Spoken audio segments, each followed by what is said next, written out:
बिस्मिल्लाहिर्रहमानिर्रहीम। ये जानने के बाद कि अकायद में सबसे अहम अकीदा रिसालत है। अब ज़रूरत इस बात की है कि रिसालत के मुतालिक ज़रूरी तफसीलात को समझा जाए।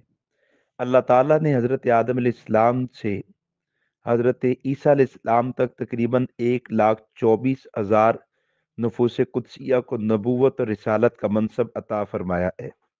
इन तमाम के पास एक मनसब था, यानी वो सब अल्लाह के नबी और रसूल थे, और इन सब की नबूवत पर ईमान निजात के लिए शर्त है। जबकि हमारे नबी हज़रत मोहम्मद सल्लल्लाहु अलैहि वसल्लम को अल्लाह ने दो मनसब अता की है। पहला मनसब मनसब नबूवत है, और दूसरा मनसब मनसब ख़त्म नबूवत है। यानी हमारे महबूब हज़रत मोहम्मद रसूलुल्लाह सल्लल्लाहु अलैहि वसल्लम नबी भी हैं और ख़ातमुन नबिय्यीन भी हैं। हुज़ूर अलैहिस्सलाम पर ईमान के लिए ज़रूरी है कि आपको नबी भी माना जाए और ख़ातमुन नबिय्यीन भी माना जाए। आपकी नबूवत पर भी ईमान लाया जाए और आपकी ख़त्म नबूवत पर भी ईमान लाया जाए। अकीदा ख़त्म नबूवत की तारीफ़ क्या है? इस अकीदे का मफ़हूम क्या है? इस अकीदे की अहमियत क्या है? इस अकीदे से नबी करीम सल्लल्लाहु अलैहि वसल्लम को क्या मिला और उम्मत को क्या मिला है? इस अकीदे पर दलाइल क्या हैं? और इसी तरह अकीदा ख़त्म नबूवत पर होने वाले एतराज़ात क्या, उनके जवाबात क्या हैं? अकीदा ख़त्म नबूवत के तहफ़्फ़ुज़ की हैसियत क्या है और ये तहफ़्फ़ुज़ किसकी ज़िम्मेदारी है? इन सब तफ़सीलात का जानना अकीदा ख़त्म नबूवत की इशाअत करने और अकीदा ख़त्म की दिफ़ा करने में इंतहाई मुफ़ीद और मुआविन है। ये तमाम बातें और इससे मुताल्लिक़ और बहुत सी बातें हम इंशाअल्लाह सबकन सबकन पढ़ते हैं। उनमें से पहली बात, अकीदा ख़त्म नबूवत की तारीफ़ क्या है? ख़ातमुन नबिय्यीन का मतलब क्या है? आम तौर पर जब ख़त्म नबूवत की तारीफ़ पूछी जाती है तो लोग जवाब में इन अल्फाज में तारीफ़ करते हैं कि आप आखिरी नबी हैं और आपके बाद कोई नबी नहीं आएगा। जब ये बात कही जाती है कि हुजूर आखिरी नबी हैं, हुजूर के बाद कोई नबी नहीं आएगा, तो इस तारीफ पर मुनकिरीन ख़त्म नबूवत, खा वो कादियानी हो, बिहाई हो, या इनकी तायीद करने वाले दीगर फितने हो, तो वो एतराज़ करते हुए कहते हैं कि अगर तो हुजूर आखिरी नबी है, आपके बाद कोई नबी नहीं आएगा, तो फिर बताइए कि ईसा अलैहिस्सलाम कहाँ पे हैं? मुसलमान जवाब में कहता है कि वो आसमान पर है। फिर ये कादियानी, बिआई, ये तबकात के लोग पूछते हैं कि क्या ईसा अलैहिस्सलाम ने आना है? मुसलमान जवाब में कहता है हाँ, उन्होंने आना है। तो इस पर ये लोग एतराज करते हैं कि एक तरफ तो तुम कहते हो कि हजरत नबी करीम सल्लल्लाहु अलैहि वसल्लम के बाद कोई नबी नहीं आएगा, और दूसरी तरफ कहते हो कि हजरत ईसा अलैहिस्सलाम ने आना है।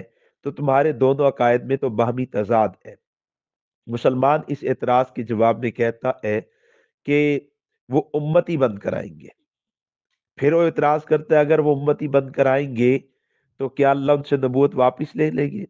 अब अगर मुसलमान के कि वो नबी होंगे और नबूवत का मनसब उनके पास होगा, तो फिर इसका एतराज बाकी है कि हुजूर के बाद तो नबी आ गया।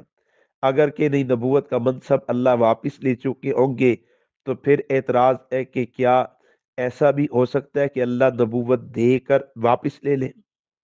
इसलिए अकीदा ख़त्म नबूवत के हवाले से वो तारीफ करनी चाहिए जो कुरान और सुन्नत का सही मफ़हूम है। जब भी कोई पूछे अकीदा ख़त्म नबूवत की तारीफ क्या है, तो इन अल्फाज में तारीफ करनी चाहिए कि हुजूर अल्लाह के आखिरी नबी हैं। हुजूर के बाद अल्लाह किसी को नबूवत रिसालत का मनसब अता नहीं करेंगे। या यूं कह लिया जाए, हुजूर अल्लाह के आखिरी नबी हैं, हुजूर के बाद कोई नबी पैदा नहीं होगा। या यूं कह लिया जाए, हुजूर अल्लाह के आखिरी नबी हैं, हुजूर के बाद नबियों की तादाद में इजाफा नहीं होगा। अब कोई जनाब ईसा अलैहिस्सलाम के बारे में पूछे कि वो कहाँ है, तो हम कहेंगे वो आसमान पे है। उन्होंने आना है, तो हम कहेंगे बिल्कुल आना है। फिर वो पूछे वो क्या होंगे, तो हम जवाब में कहेंगे कि वो नबी होंगे, उनके पास नबूवत का मनसब बाकी होगा, लेकिन आएंगे उम्मती की हैसियत से। इस पर अगर वो सवाल करे कि अगर वो नबी होंगे तो फिर तो हुजूर की खत्म का अकीदा टूट गया, तो आप वजाहत कर सकेंगे कि खत्म नबूवत के अकीदे का मतलब है कि हुजूर के बाद अल्लाह किसी को नबूवत अता नहीं करेंगे। जनाब ईसा अलैहिस्सलाम तो वो नबी है जिनको अल्लाह ने हुजूर की आमद से पहले नबूवत अता की है। ختم نبوت کا مطلب تو یہ ہے کہ حضور کے بعد کوئی نبی پیدا نہیں ہوگا۔ جناب عیسیٰ علیہ السلام تو وہ نبی ہے جو حضور کی آمد سے پہلے پیدا ہوئے ہیں۔ ختم نبوت کا مطلب تو یہ ہے کہ حضور کی آمد کے بعد نبیوں کی تعداد میں اضافہ نہیں ہوگا۔ جناب عیسیٰ علیہ السلام ایسے نبی ہیں کہ جب وہ آئیں گے تو نبیوں کی تعداد میں اضافہ نہیں ہوگا۔ حضور تک اللہ نے جتنوں کو نبوت دینی تھی وہ عطا ہو چکی ہے۔ اب حضور کے بعد نبیوں کی تعداد میں اضافہ ممکن نہیں ہے۔ اس تفصیل کے ساتھ آپ اس مسئلے کو کلیئر کر سکیں گے کہ حضور آخری نبی ہے، اور آخری کا مطلب بتا سکیں گے کہ حضور کے بعد کسی کو نبوت نہیں ملنی، اور یہ وضاحت کر سکیں گے کہ حضرت عیسیٰ علیہ السلام کی آمد عقیدہ ختم نبوت کے خلاف نہیں ہے۔ عقیدہ ختم نبوت کا مفہوم اور ہے، اور عیسیٰ علیہ السلام کے نزول کی آمد کے عقیدے کا مفہوم اور ہے، دونوں میں کوئی تضاد نہیں ہے۔